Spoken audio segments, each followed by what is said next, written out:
The fact is that he tends to back off a bit in direct contact with people like President Xi, President Putin, others with an autocratic character and background.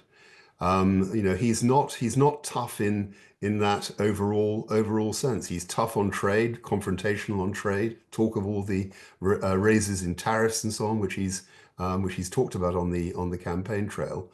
But no, I think the worry is that he might be softer, certainly in terms of challenging President Putin, President Xi, and others on the fundamentals of their foreign and defense policies and their handling of their own peoples. I just don't think that he's going to do that. We've got to realize once and for all that America's changed, and that our assumptions about transatlantic relations and the foundation of our relationship with America have changed as well.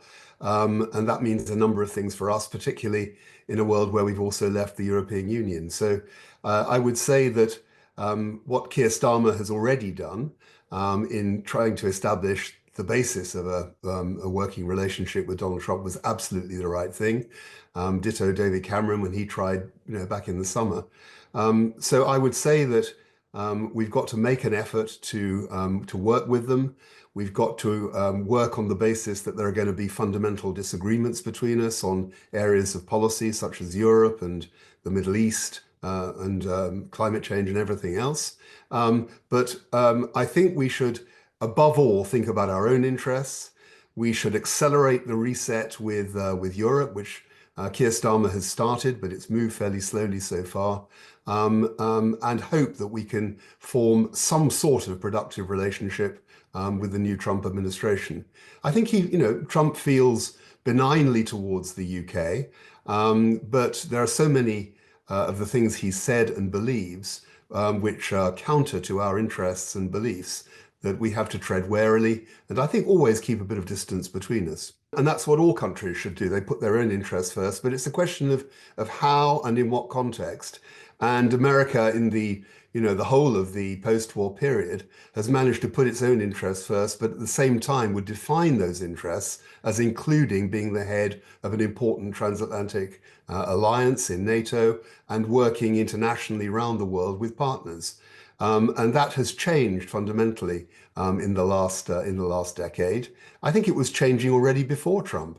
I think the effect of the economic crisis and the recession in 2008, 2009, that sort of period, started to change things. And in America, the effect of the unsuccessful wars in Iraq and Afghanistan has had a big effect as well. So I think America was changing anyway. But I think this is I do think the way that this is done is important. Europe, clearly in its present form, won't be able to share more of the burden. It's already taken on some of the extra requirements since the invasion of Ukraine, but it needs to have a real jump in terms of vision and responsibility in order to take the lead on European security, with the UK acting more closely with it. That's a huge leap, I think, for European leaders, and some of them will be wary of it. But it requires that. And if we're able to do that with our European partners, then I hope we'd be able to avoid what I think will be the worst of all worlds, which is Trump not just taking a step back, but actually destroying the link with NATO and taking America out. I mean, I hope that doesn't happen, and we can work at least with something positive. I think it's a possibility. It was clearly a possibility in his first term, and he talked about it.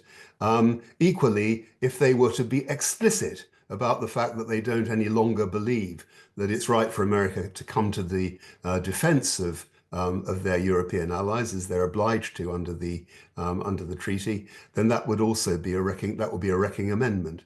So I think the task for Keir Starmer and for his other European leaders is to try to get Trump to see that there is a sort of win-win here, which is Europe to take on a much greater share of the political, military, and financial responsibility, but America not to throw the baby out with the bathwater. I mean, not to stay engaged and involved in Europe, but on a different basis from before, and not to throw Ukraine under the bus. I mean, that would be hugely damaging to any interest in America being influential in the world. I think that yeah, probably they are celebrating, and certainly they'll be pleased with this result. It it undoubtedly will lead to a period of tension and difficulty in transatlantic relations. It's in Russia's interest for NATO and the what we used to call the West to be disunited and at each other's throats. And I fear that's what this result will mean. But it doesn't have to be that way. I think if there's some careful calibration of American, British, and European interests, we can try to find a way through what's going to be a very bumpy period. Nothing to be done with Karen Pierce. I mean, I think she above all deserves some credit for having enough access to the Trump people to get her prime minister and her former foreign secretary into a position where they can actually talk to the incoming president. I think she's there definitely until early next year. She expect to see through the inauguration and so on. She's done a very good job in getting British ministers and the Prime Minister access to Trump and his people through a period where our positions haven't been aligned. So clearly, one possibility, and I have no idea whether this is on the cards or not, would be to ask her to stay on for a little bit longer. It's difficult to imagine a political appointee of with a Labour pedigree doing better than a professional diplomat at the moment with the Trump administration. If you look at what the UK, Europeans, many others in the international community are after, which is a much greater balance in the way that Israel is, and proportion in the way that Israel is handling its affairs. The danger with President Trump, given the more or less unconditional support that he's given to Israel over the years, is that pressure will be reduced rather than increased.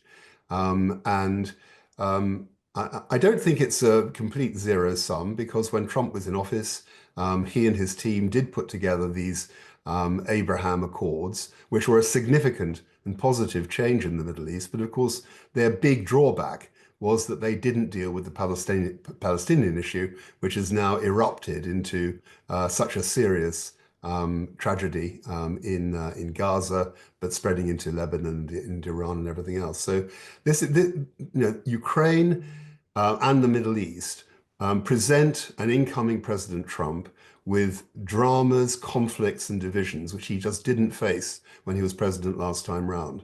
And these are going to be test cases, not only for whether he can achieve greater stability in those areas, also whether he wants to, and whether he can work closely with allies in trying to achieve something more positive on the ground in two desperately dangerous and troubling situations. The fact is that he tends to back off a bit in direct contact with people like President Xi, President Putin, others with an autocratic character and background. He's not tough in that overall sense. He's tough on trade, confrontational on trade, talk of all the raises in tariffs and so on, which he's talked about on the campaign trail. But no, I think the worry is that he might be softer, certainly in terms of challenging President Putin, President Xi, and others on the fundamentals of their foreign and defense policies and their handling of their own peoples. I just don't think that he's going to do that. And so I think it'll be a mixture of often provocative and threatening statements and actions on the one hand, but maybe an undesirable unwillingness to see things as they are in the world, and to exercise real measured American strength in the way that he handles things.